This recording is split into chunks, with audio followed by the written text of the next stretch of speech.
A ideia da aula de hoje é a gente fazer exercícios, né? Resolver dúvidas de vocês da lista de exercícios. E então vocês que têm que me dizer onde é que estão essas dúvidas. Bom, eu escolhi fazer esse exercício como exemplo na última aula síncrona, em parte por causa disso também, né? Porque embora a gente tenha tocado levemente em processos adiabáticos durante essas aulas, é só na próxima área que a gente vai discutir mesmo a forma funcional desse processo, né? Então, mas de qualquer maneira, eu acredito que vocês devem ter estudado isso no ensino médio, né? O que a gente precisa saber aqui é que, e a gente vai mostrar isso na próxima área, é que num processo adiabático, a forma funcional do processo de um diagrama PV, tá? ela obedece uma equação do tipo P vezes V a um determinado expoente. Tá? PV na gama, isso tudo é constante ao longo do processo.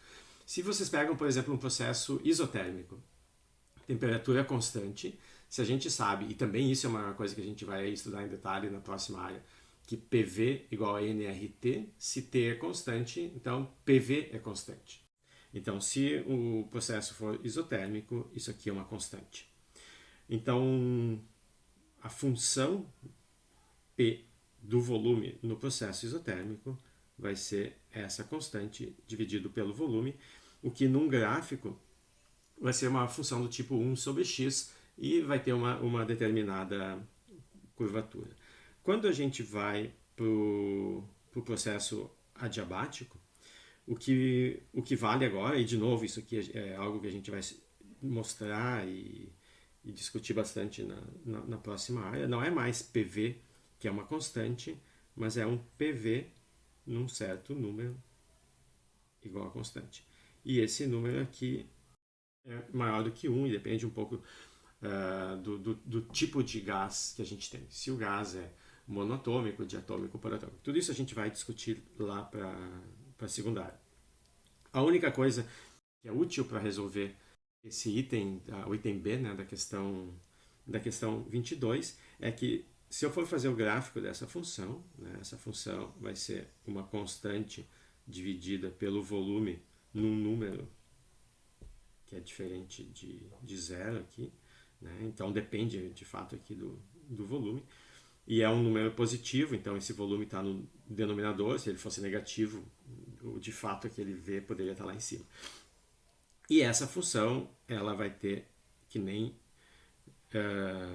no processo isotérmico, mas a função é diferente, mas de qualquer maneira a cara dela é assim.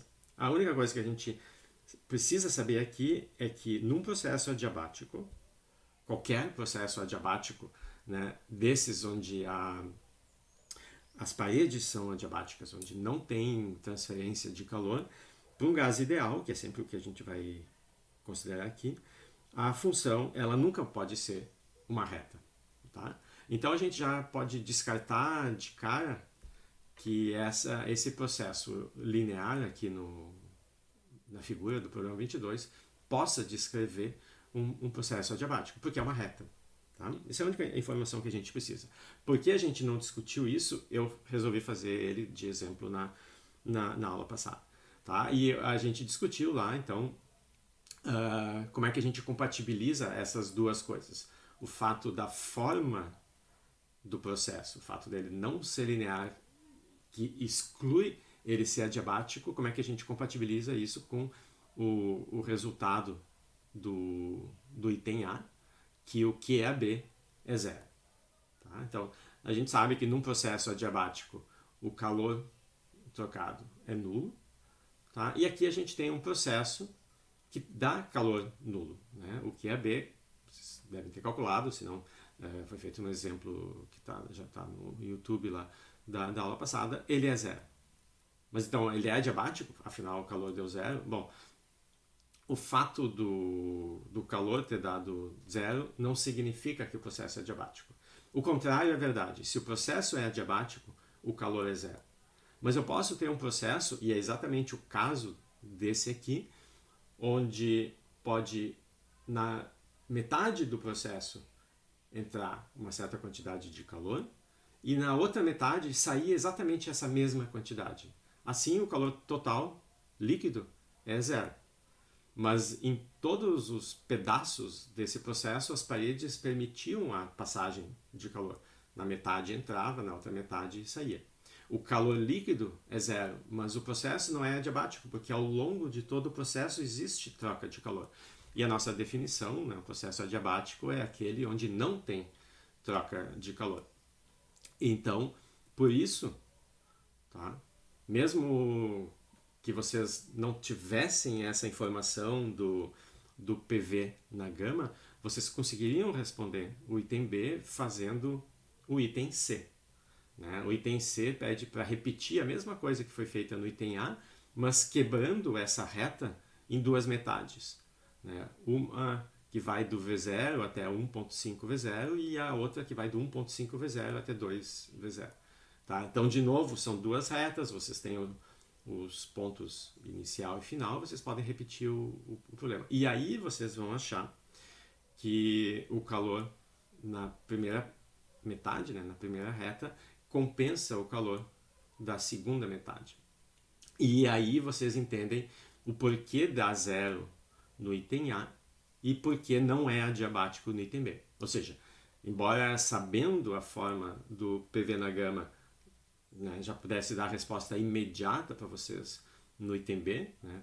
Bom, isso aqui é uma reta, o processo adiabático eu sei que não é uma reta, então não é adiabático. Mas para entender o que está acontecendo, aí é o item C. Tá? Ou seja, não precisa de fato saber que PV na gama é constante num processo adiabático, mas precisa resolver os três itens. Não sei se tá mais claro. Ele é um problema de condução térmica, né? Porque a gente tem, né? Embora aqui no desenho não apareça, né?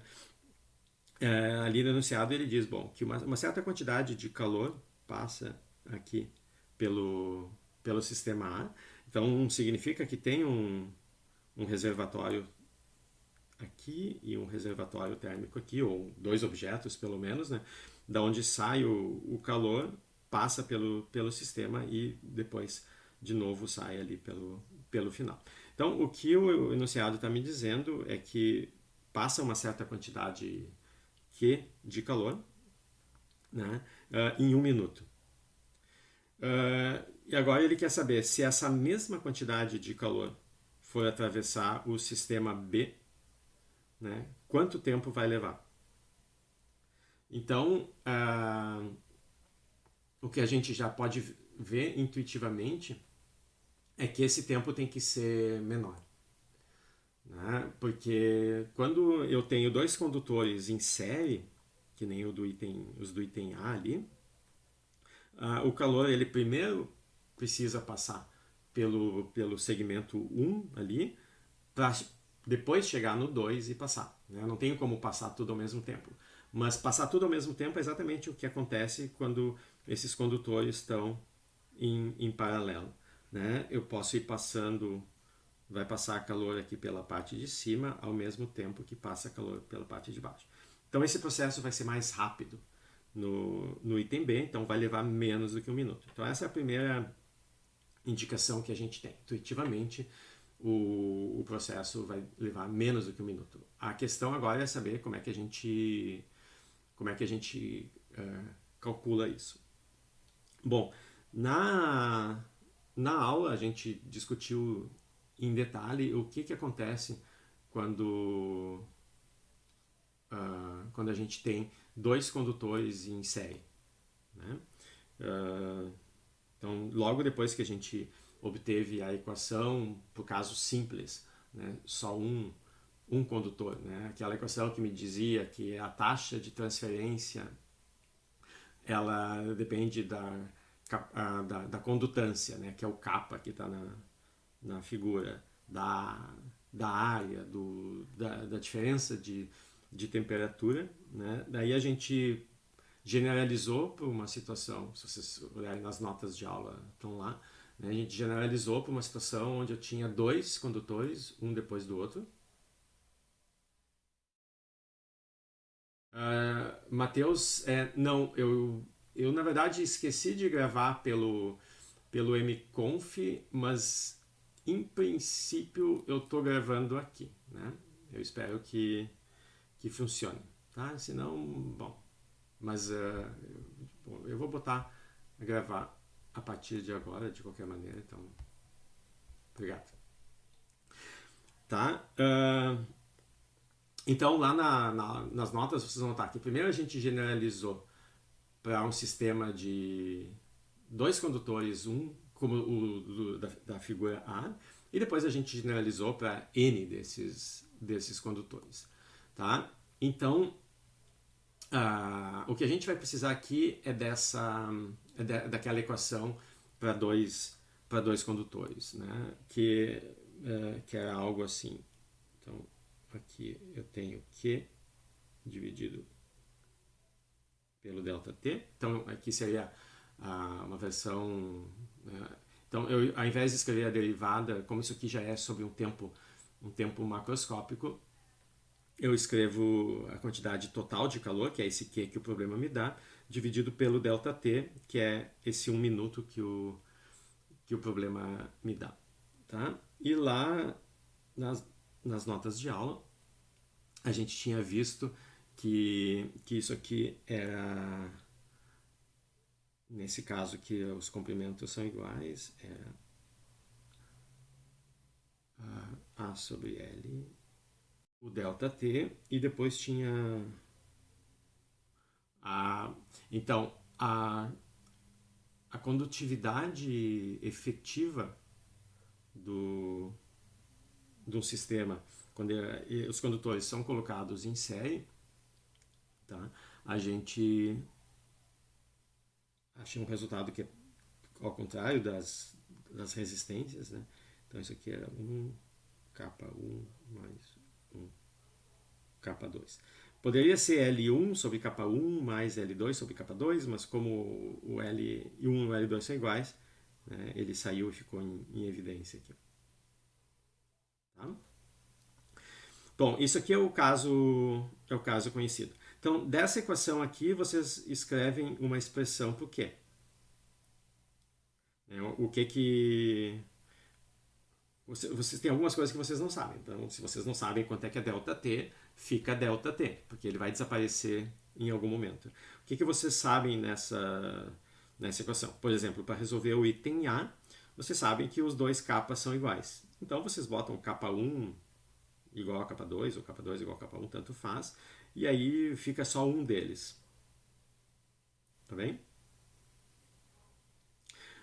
O A também vocês não sabem, deixem ele, carreguem ele, porque ele vai simplificar em algum momento. Bom, essa é a equação que vocês podem escrever para o caso A. Como é que a gente resolve o problema? A gente escreve a equação equivalente para o caso B. E o que a gente sabe? A gente sabe que, né, na pergunta ali do problema diz quanto tempo seria necessário para a mesma quantidade de calor atravessar o sistema. Então, quando eu escrever a equação para o caso B, eu sei que o Q que vai aparecer ali é o mesmo Q da figura A, tá? Que é exatamente essa expressão que a gente escreveu. Então, a gente escreve a expressão Q sobre ΔT para a figura do item A, ΔT aqui, né? Esse ΔT aqui é esse 1 minuto. Mas quando a gente escrever a equação da figura B, o ΔT não é mais 1 minuto. O ΔT vai ser o que a gente quer. Tá? Então, para o item A, desculpa, não é o item A. Aqui a anotação está um pouquinho confusa. O A é a situação A. Tá? Eu vou mudar um pouco depois da anotação. Então vamos fazer o seguinte, vamos esqueçam esse item B, vamos fazer de conta que o problema só tem o item A aqui, né? Então quando eu usar item A, eu estou pensando na figura A. Bom, agora vamos ver o que acontece com o calor que é transferido quando esses condutores eles são colocados em paralelo. Bom, o reservatório, né, ele está em contato com o condutor de cima, que é o 2, e ao mesmo tempo ele está em contato com o condutor de baixo, que é o 1.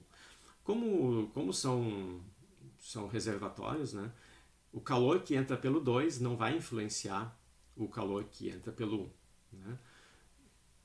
Então, a quantidade de calor que vai passar, nesse caso aqui, que é a mesma do item da figura A, no tempo que eu vou chamar de ΔT', que é o que a gente... Né, esse quanto tempo seria necessário é o que eu estou chamando de ΔT'. E esse é o ponto importante aqui do problema, é se dar conta que se os condutores eles são colocados em paralelo, vai passar calor pelo 1, vai passar calor pelo 2, e isso acontece ao mesmo tempo. Tá? Então a quantidade de calor que vai passar no ΔT' é igual à quantidade de calor que vai passar pelo 1, né? Então é capa 1 A ΔT, isso aqui é um A dividido por L, mais a quantidade de calor que vai passar pelo 2, né? De novo, porque essas duas coisas estão acontecendo ao mesmo tempo. A ΔT sobre L. Tá? Então, como o problema diz que é a mesma quantidade de calor, eu isolo, né, eu passo esse ΔT para o outro lado, esse ΔT aqui, né, ele tem que aparecer dos dois lados, e aí igualo o Q das duas equações. Quando eu igualar o Q dessas duas equações, aparece A em todos os termos, então simplifica. Aparece ΔT em todos os termos, então simplifica. Aparece L em todos os termos, também simplifica. Tá? A única coisa, então, que vai sobrar é o ΔT, o ΔT' e os kappa. Tá? Até eu sugiro que vocês resolvam o problema deixando K1 e K2 até o fim. E só no fim vocês substituem K2 igual a K1, né? Ou K2 igual a 2K1. Né? Ou qualquer que seja a relação que o problema der. Tá? Então, escrevendo a equação de transferência de calor, para o caso em série, como a gente viu em aula, e escrevendo a equação de condução de calor em paralelo, né, se dando conta que nesse processo as duas coisas acontecem ao mesmo tempo, então é só somar as taxas de transferência, né, eu tenho duas equações que me dizem quanto calor vai passar e o problema me diz que essa quantidade de calor é a mesma. Então é isso que liga essas duas equações. O Q nas duas equações é o mesmo. Então eu isolo o Q nas duas, igualo as duas equações, simplifico um monte de coisas e só me sobra no final ΔT, ΔT', K1 e K2. Tá? Daí é só colocar o K1 e K2 que o problema pede. Né? Como tem K1 e K2 dos dois lados, quando vocês usarem ou K1 igual a K2 ou K2 igual a 2K1, vão simplificar os capas também. E vai ficar ou 1 ou 2, dependendo de qual dos itens vocês estão resolvendo. Então, por isso que vai mudar um pouquinho a resposta. Tá? Agora, os detalhes vocês têm que elaborar. Tá? Então, esse aqui é o ponto de partida. Escrever essas duas equações. A primeira equação que eu botei aqui é a equação que a gente viu em aula, porque a situação da figura A é a mesma que a gente considerou lá na aula, então tá lá resolvido.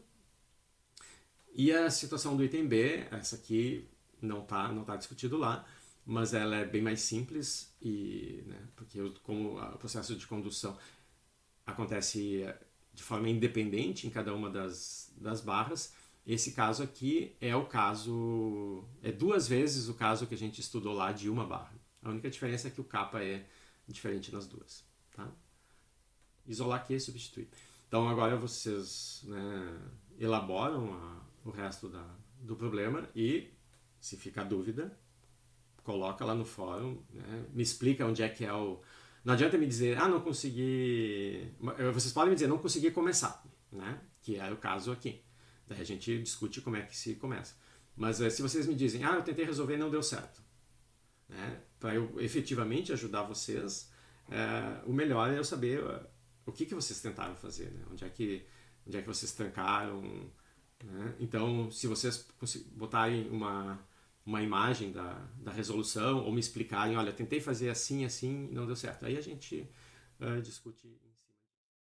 Professor, eu vou fazer só mais um levantamento mesmo teórico. Então, se a constante de condutividade ela considera e se existe efetivamente, por exemplo, no caso do sistema A, um grau de perda de calor para o material nesse processo de transferência, porque deduzo eu que o calor que entra não é o mesmo que sai, correto?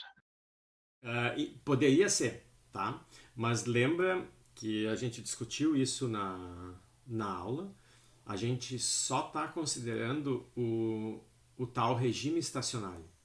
Então, claro, se tu pegar o objeto e colocar ele agora ali, ele está na temperatura ambiente e ele vai levar um tempo até que a ponta esquerda fique igual à temperatura do objeto do lado esquerdo e a ponta direita igual à temperatura do objeto direito, né? Nesse tempo, ele vai desenvolver um perfil de temperatura, né, que no início era reto, a temperatura era igual à temperatura ambiente ao longo, né, desses 2L do objeto, mas aos pouquinhos aquilo ali vai se transformando em duas retas que elas são quebradas, né, porque não é o mesmo material. Se fosse o mesmo material, era uma única reta.